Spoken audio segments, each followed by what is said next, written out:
واش الفاكهه ديال الكاكي حرام؟ وعلاش كلشي كيقول فاكهه الكاكي حرام واخا ما عندهم حتى شي دليل لا في القران ولا في السنه؟ سمعوا وانا غادي نوضح لكم اش من فاكهه اللي حرام. واش في اخباركم ما خصناش ناكلوا هاد الفاكهه حيت محرمه؟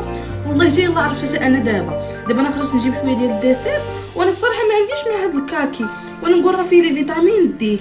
غير شافتو جداتي كحلت بالعمى قالت لي يا هو في الدار قالك انها فاكهه محرمه وما خصناش ناكلوا. انا شكون اللي كان في حالي تياكل هاد الفاكهه وما كانش عارفه انها حرام محرمها الله؟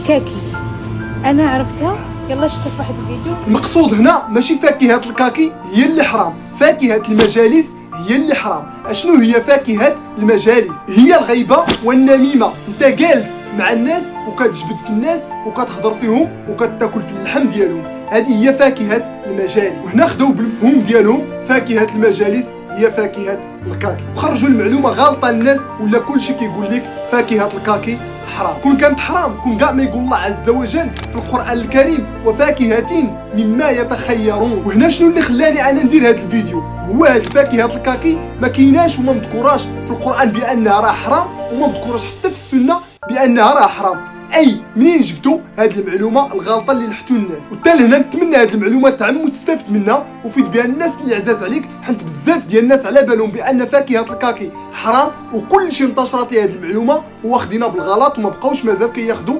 الكاكي. نتلاقاو ان شاء الله في معلومه جديده في الفيديو الجاي، والسلام عليكم.